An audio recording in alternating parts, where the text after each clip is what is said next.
احتساب اور شفافیت کے لیے آزادی صحافت ناگزیر ہے۔ آزادی صحافت کے عالمی دن پر صدر اور وزیر اعظم کا پیغام۔ اپنے پیغام میں شہباز شریف نے کہا کہ پروپیگنڈا، فیک نیوز، غیر مستند خبروں کی ترسیل کو روکنا ہر صحافی کا فرض ہے۔ عصر حاضر میں امن و امان کا ماحول محض سفارتکاری سے حاصل نہیں ہوتا۔ مستند معلومات، ذمہ دارانہ صحافت امن و امان میں فیصلہ کن کردار ادا کرتی ہے۔ انہوں نے کہا کہ پاکستان اختلاف رائے سے کشیدگی کے دیر پا حل تک مکالمے اور مذاکرات کو ترجیح دیتا ہے۔ سفارتی میدان میں پاکستان کشیدگی میں کمی اور خطے میں امن کی بحالی کے لیے مثبت کردار ادا کر رہا ہے۔ قومی میڈیا نے مارکہ حق اور آپریشن بنیاد مرصوص کے دوران بھی ایک اہم ذمہ داری ادا کی۔ وزیر اعظم نے یہ بھی کہا کہ میڈیا نے قومی یکجہتی اور پاکستان کے موقف کو وضاحت اور تحمل کے ساتھ پیش کیا۔ میڈیا نے عوام کو آگاہ رکھا اور غلط معلومات کا تدارک کیا۔ مارکہ حق میں ذمہ دار میڈیا بخوبی شامل تھا۔ تمام صحافی برادری کا کردار لائق تحسین تھا۔ دوسری جانب صدر مملکت آصف علی زرداری نے اپنے پیغام میں کہا کہ سچائی کے بغیر امن ممکن نہیں۔ صحافت کا کردار کلیدی ہے۔ ڈس انفارمیشن جمہوری مکالمے کو مسخ کر رہی ہے۔ صحافیوں کو دنیا بھر میں ہراسانی اور دباؤ کا سامنا ہے۔ وزیر اعلیٰ مریم نواز شریف نے عالمی یوم آزادی صحافت میں دنیا بھر میں براڈ کاسٹنگ اور صحافت سے وابستہ تمام افراد کو سلام اور آزادی صحافت کی جدوجہد کرنے والے صحافیوں کو خراج تحسین پیش کیا۔ مریم نواز نے کہا کہ ذمہ داری کے ساتھ آزادی صحافت جمہوری معاشرے کی بنیاد اور پہچان ہے۔ آزاد، خود مختار اور ذمہ دار میڈیا ہی حقیقی صحافتی طاقت ہے۔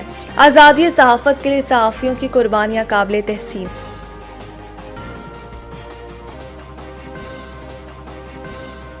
فیصل کریم کنڈی کی کے پی کے میں اتحادی حکومت قائم کرنے میں دلچسپی۔ ڈی آئی خان نے میڈیا سے گفتگو کرتے ہوئے فیصل کریم کنڈی کا کہنا تھا کہ پی ٹی آئی کے کچھ لوگ وزیر اعلیٰ کی تبدیلی کے خواہاں ہیں۔ پی ٹی آئی کو جب اپنے میر جعفر اور میر صادق کا پتہ چلا تو وزیر اعلیٰ بدلا گیا۔ انہوں نے کہا کہ D I Khan Peoples Party کا مضبوط گڑھ بن چکا ہے۔ صوبے میں سب سے زیادہ منتخب نمائندے پیپلز پارٹی کے ڈیرا سے ہی ہیں۔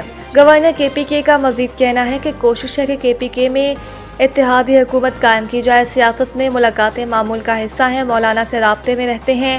کچھ عناصر ڈیرا ایئرپورٹ منصوبے میں رکاوٹ ڈالنے کی کوشش کر رہے ہیں۔ انہوں نے ایک سوال کا جواب دیتے ہوئے مزید کہا کہ سابق وزیر اعلیٰ کے پی کے علی امین گنڈا پور کی واپسی کی افواہیں بے بنیاد ہیں۔ جو ایک بار تحریک انصاف کی بس سے اتر جائے اس کی واپسی مشکل ہوتی ہے۔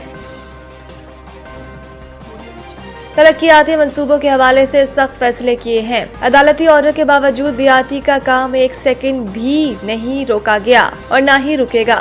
Sharjeel Inam Memon B R T Red Line کے دورے کے موقع پر ترقیاتی کاموں کا جائزہ لینے کے بعد میڈیا سے گفتگو کرتے ہوئے شرجیل میمن کا کہنا تھا کہ B R T Red Line کے لاٹ 1 اور لاٹ 2 پر کام تیزی سے جاری ہے۔ Frontier Works Organization F W کو ذمہ داری ملنے کے بعد کام کی رفتار میں مزید بہتری آئی ہے۔ وزیر ٹرانسپورٹ نے اعتراف کیا ہے کہ ترقیاتی کاموں کے باعث شہریوں کو مشکلات کا سامنا ہے جس کا حکومت کو احساس ہے، لیکن شہری علاقوں میں انفراسٹرکچر کی تعمیر ایک پیچیدہ عمل ہوتا ہے کیونکہ گیس، بجلی اور پانی کی لائنوں کو فوری طور پر منتقل نہیں کیا جا سکتا۔ انہوں نے مزید کہا کہ حکومت کوشش کر رہی ہے کہ جولائی کے اختتام تک کم از کم مکسڈ ٹریفک لین کو کھول دیا جائے تاکہ شہریوں کو کچھ ریلیف مل سکے۔ شرجیل میمن کے مطابق ریڈ لائن منصوبہ صرف بسیں چلانے تک محدود نہیں بلکہ آئندہ 100 سال کی ضروریات کو مد نظر رکھتے ہوئے بنایا جا رہا ہے۔ ہمارے لیے خالی بسیں لانا آسان تھا مگر پائیدار ٹرانسپورٹ سسٹم کے لیے سڑکوں اور انفراسٹرکچر کی تعمیر ناگزیر ہے۔ اگر شہر میں سڑک بنانی ہوتی تو ایک سال میں 300 کلومیٹر سڑک بن سکتی تھی۔ ملک کے بیشتر علاقوں میں آج موسم گرم اور خشک، جنوبی علاقوں میں شدید گرم رہنے کی توقع بھی کی جا رہی ہے۔